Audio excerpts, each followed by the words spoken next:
Há milhares de anos que Malta é um porto estratégico. Primeiro para fenícios, romanos, mouros e cavaleiros medievais. Hoje para as marinhas.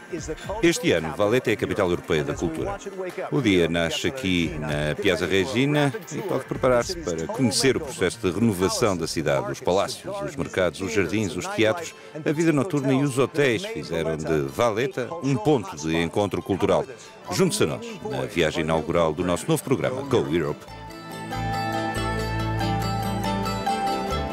A renovação e o renascimento da cidade é visível por todo o lado, da deslumbrante arquitetura barroca do século XVI até aos dias de hoje.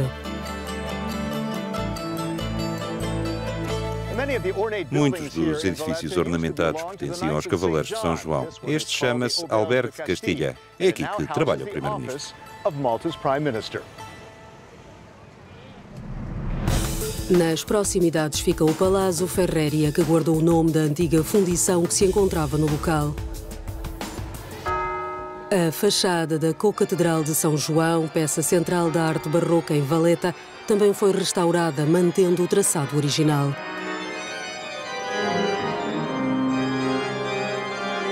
Na Catedral há duas obras de Caravaggio. O artista italiano pintou a decapitação de São João Batista durante a sua estada em Malta. O piso em mármore encerra os túmulos de centenas de cavaleiros e oficiais da Ordem de Malta. A sua restauração é um esforço contínuo.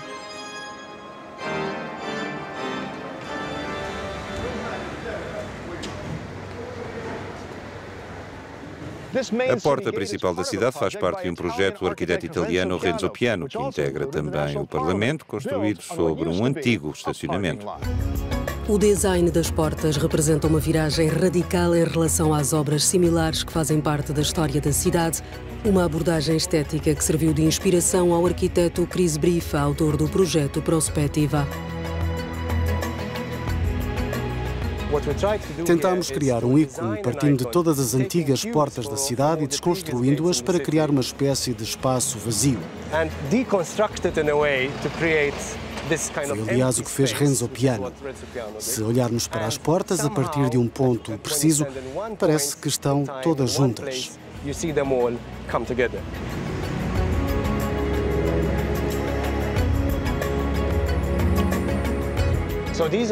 Estas são as antigas portas de Valetta. A primeira era apenas um buraco na parede. A segunda, Porta Reale, representa o início da abertura da cidade. Depois a porta inglesa e ainda a porta italiano-maltesa. Podemos ver aqui um microcosmo de Valetta que muda com o tempo e que permite à arquitetura contemporânea envolver-se com o que é mais importante, a entrada, a porta. E a evolução leva-nos até Renzo Piano. Exatamente. Por isso, de certa forma, é um microcosmo perfeito da cidade, que está sempre a mudar, a reinventar-se.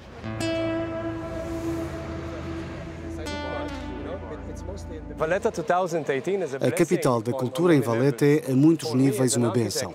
Para mim, enquanto arquiteto, é útil porque, pela primeira vez, as pessoas reconhecem não apenas a importância da conservação, mas também da arquitetura contemporânea, das instalações contemporâneas e da arte.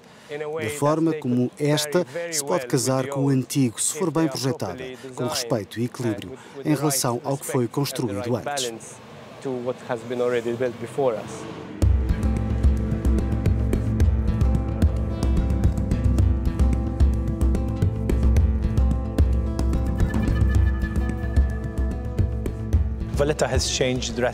Valetta mudou drasticamente nos últimos anos. Antigamente era uma cidade silenciosa, era quase uma cidade onde à noite se tinha medo de andar pelas ruas. Agora Valetta é cheia de vida, cheia de energia, de dinamismo, e acho que isso está em grande parte relacionado com o facto de ser capital europeia da cultura. O financiamento da União Europeia foi crucial para fazer a maioria das coisas que fizemos, particularmente em termos de cultura e infraestruturas. Se conseguimos restaurar os principais edifícios aqui em Valetta, foi com dinheiro da União Europeia. Nos Jardins Upper Barraca, falámos sobre a renovação da capital maltesa com um membro do Parlamento. Durante anos, Valetta preparou-se para ser capital europeia da cultura. Valeu a pena? Sim, só este ano já tivemos um aumento de 10% no turismo.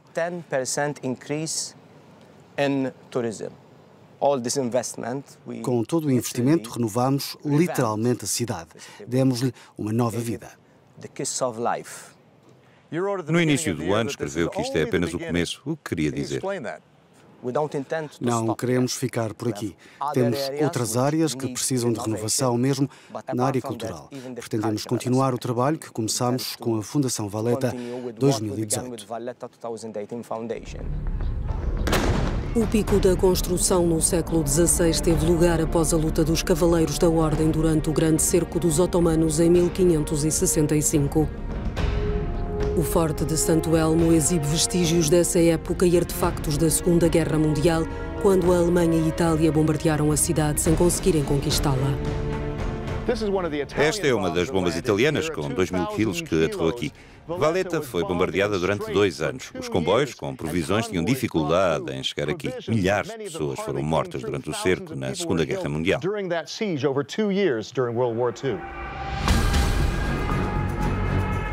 O museu mostra também a Cruz de Jorge, a mais alta condecoração civil do Reino Unido, atribuída aos malteses por terem resistido ao cerco. Está inscrita na bandeira nacional desde a independência de Malta da Grã-Bretanha, em 1964.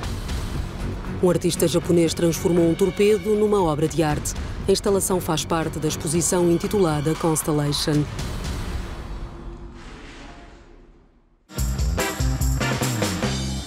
No principal mercado da cidade, o Issouk, encontram-se alimentos frescos e uma praça de restauração internacional.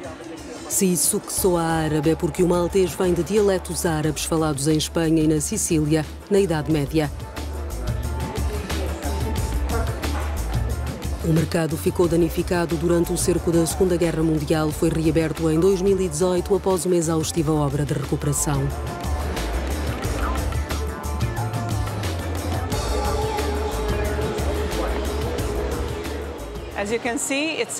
Este mercado celebra a arquitetura colonial britânica da época, com pilares de ferro forjado. A maioria faz parte da estrutura original. Conservamos 85% do teto de madeira original. Restaurar e reabilitar o mercado foi mais complicado, possa parecer.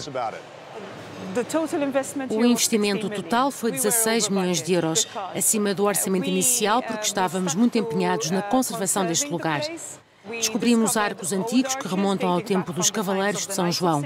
O processo demorou mais 6 meses do que o previsto, porque, enquanto estávamos a fazer as construções, estávamos também a reconstruir parte da história do mercado dentro do contexto da Ilha Maltesa.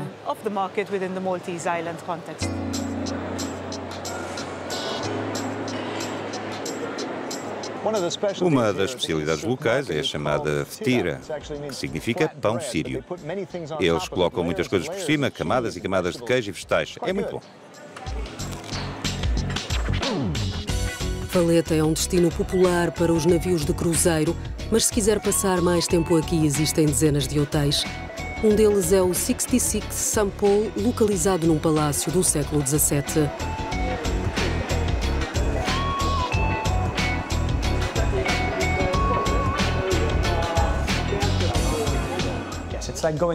É como uma viagem no tempo. É isso que torna Valletta num lugar muito original.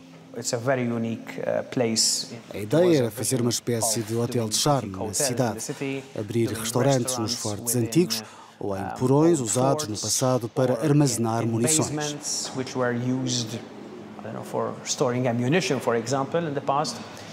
Isso levou muitos designers e arquitetos a criar algo original, em vez de construírem algo novo. Vários hotéis possuem os seus próprios restaurantes. Vamos ver o que Janine e a mãe estão a preparar. Janine, hi, how are you? Nice to see you. I can't wait. This is an adventure. Yes, we have a lot to do. Yeah, a lot of work. Well, yes, I hope to help out. It's torta talampuki. É tarte talampuki. Temos as raspas de limão, nozes, batatas esmagadas com cebola e alho, o lampuki, um peixe que cozinhamos no forno, alcaparras e azeitonas picadas e espinafres frescos.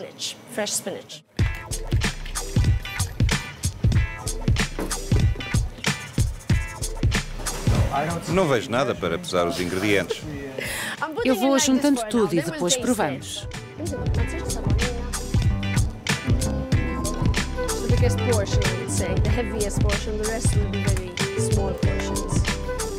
A mãe de Janine conta que a receita tem passado de geração em geração.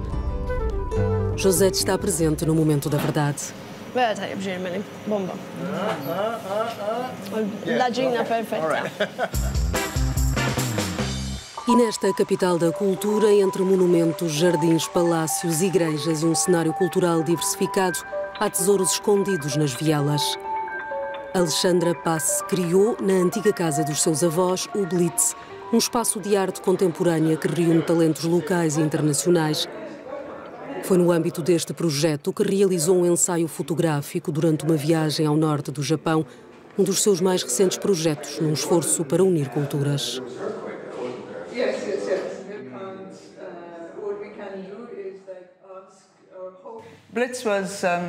O Blitz foi criado em 2013 como um espaço para projetos independentes para preencher uma lacuna que existia entre as instituições culturais e estúdios de arte. Foi pensado como um espaço para a arte internacional experimental, inovadora e emergente.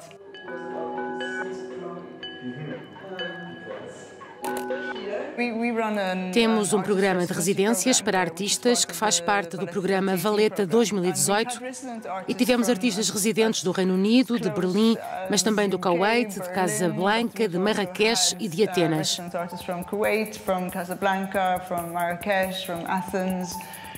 É muito interessante ver como o multiculturalismo deles influencia e se combina com o nosso multiculturalismo.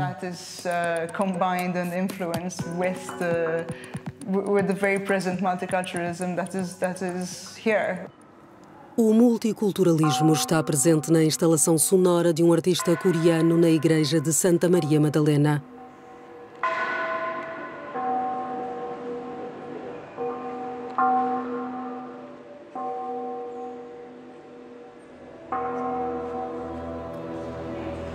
As galerias de arte em Valletta exibem várias formas de arte contemporânea, entre elas uma série de imagens em 3 dimensões. E documentos danificados durante o cerco da Segunda Guerra Mundial que se tornaram numa forma de arte para o fotógrafo local Alex Attard. Durante a guerra, os documentos foram destruídos ou danificados e enterrados sob os escombros. Tornaram-se completamente inúteis. Não se podia abri-los nem lê-los.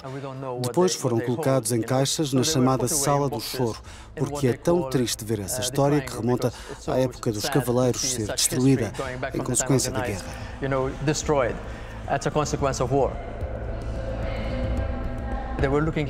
Para mim, os documentos pareciam esculturas. Foi daí que nasceu a ideia de dar uma identidade alternativa a esses documentos perdidos.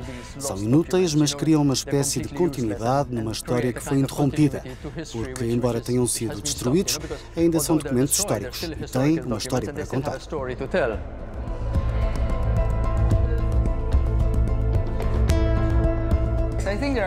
Penso que há bons negócios em perspectiva e penso que é preciso que os colecionadores descubram as obras de arte e que os artistas cheguem aos colecionadores. Penso que todos os ingredientes estão reunidos. A comunidade artística está a crescer. As mudanças são recentes, mas estão a ser rápidas. Levará o seu tempo para se chegar a um mercado de arte bem desenvolvido.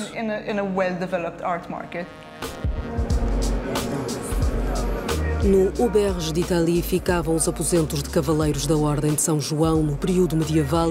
Hoje o espaço foi transformado para receber o Museu de Arte Moderna Musa. Os estilos arquitetónicos que aqui se encontram servem de pano de fundo para o cinema há várias décadas. Algumas ruas parecem cenários de um filme. E é verdade, muitas películas foram rodadas aqui, como por exemplo WWZ, Guerra Mundial, onde zombies perseguem Brad Pitt.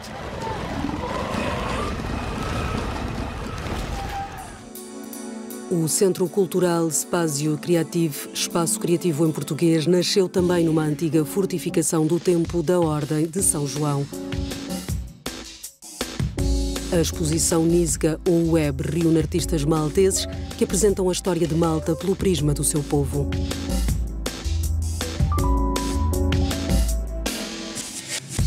A Mulher na Mala representa a diáspora de Malta em países como a Austrália, o Canadá e os Estados Unidos.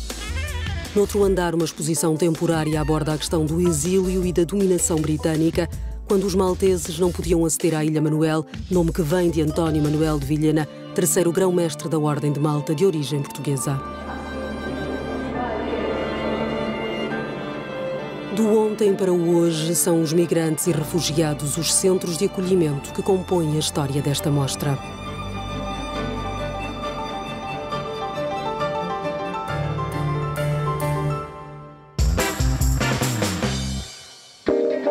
Tempo para conhecer a vida noturna da cidade e as suas múltiplas facetas. Muita escolha para quem quer sair mais ou menos aperaltado. Um safari fotográfico em ruas ornamentadas pelo barroco. A tradição clássica para descobrir, ou a religiosa, mas também os tradicionais bares para se beber um copo entre amigos. O passeio começa no renovado Teatro Manuel, com apresentações musicais e teatrais em maltês e inglês. A renovação passou por paredes e tetos, novo chão e assentos. O novo sistema de aquecimento e ar-condicionado permite que o espaço esteja aberto 11 meses por ano. O diretor artístico conhece o teatro desde pequeno.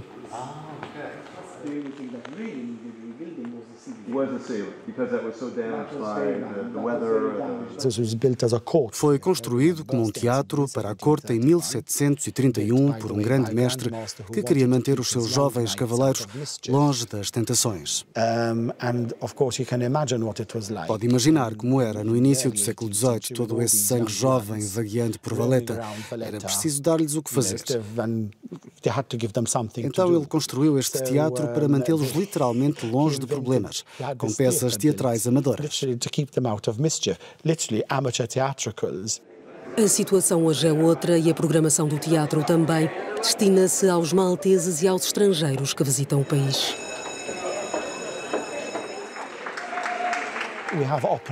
Temos ópera, orquestras, recitais de piano, música de câmara. Enquanto preparamos um cenário, as cortinas podem ficar fechadas e podemos apresentar, na parte da frente do palco, um concerto de jazz.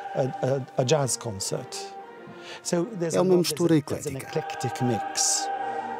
Exemplo da diversidade da programação, uma encenação em inglês da peça de teatro Amadeus, apresentada para uma plateia lotada.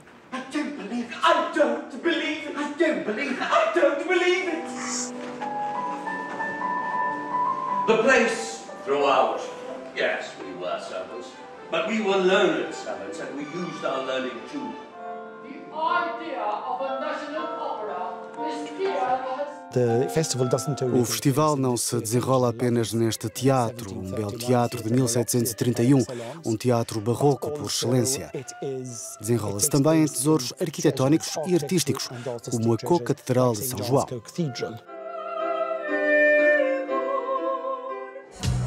No Ground Zero da vida noturna de Valletta, um lugar onde marinheiros de todo o mundo deambulavam, a renovação foi total. A clientela é muito diferente agora. Também queremos dar-lhe um gostinho da vida noturna, a começar pela Rua Estreita, que costumava ser o local mais infame de Valletta.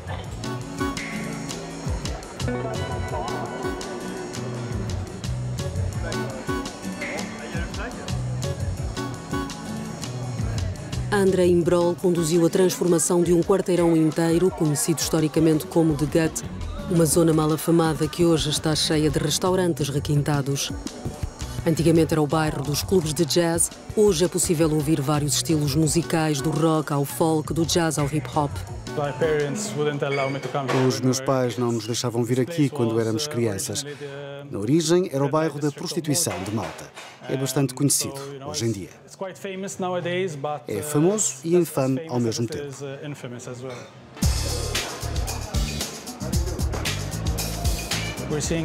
As pessoas estão a regressar à Rua Estreita. O bairro atrai clientes com poder de compra.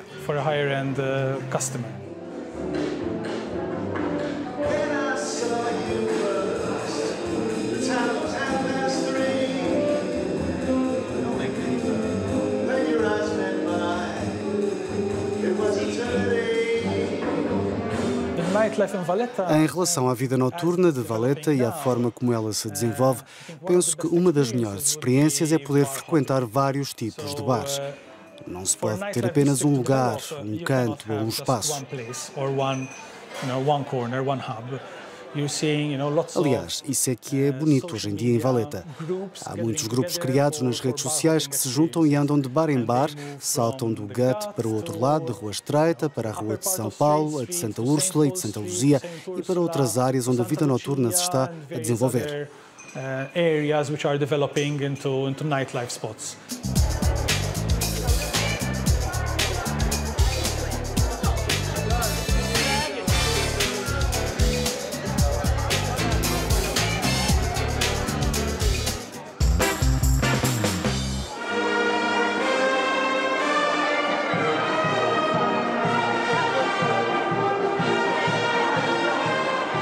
Novo dia na Praça de São Jorge, crianças e adultos reúnem-se para o desfile de Valletta 2018.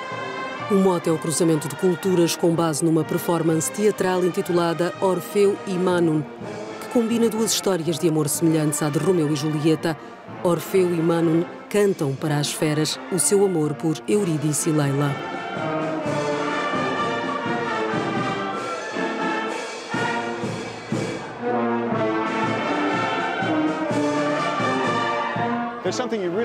Aqui em Valletta é fundamental experimentar o pastissi. Foi o seu avô que o criou, não foi?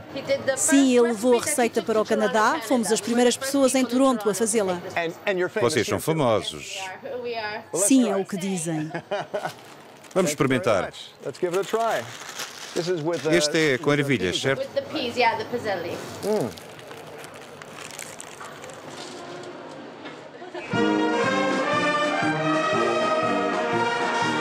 O desfile segue em direção à porta principal da cidade, com crianças, artistas e mais de uma dúzia de bandas de todas as partes do país.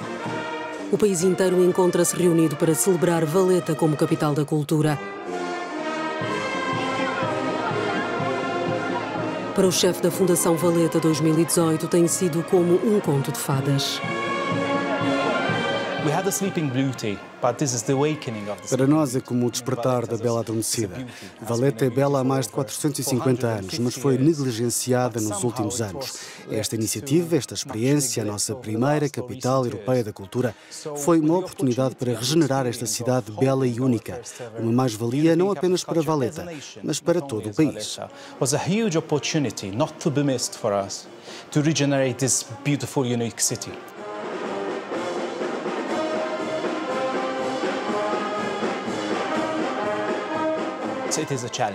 É um desafio. Teria sido muito fácil para nós transformar Valletta num enorme museu ao ar livre. Mas nós não queríamos isso. Queríamos dar mais espaços públicos às pessoas, dar-lhes sítios onde comer, onde ir após uma ida ao cinema, uma boa ópera, uma peça de teatro ou outro evento. Penso que conseguimos encontrar um bom equilíbrio. No final do desfile, um espetáculo nos arredores das portas da cidade retrata a dramática e turbulenta história de Malta e da sua capital, os cercos e o domínio colonial, a independência e, finalmente, a adesão à União Europeia. Mais um episódio da história de Valletta.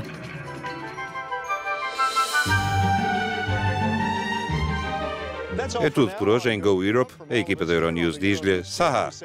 Adeus. Obrigado por ter estado connosco.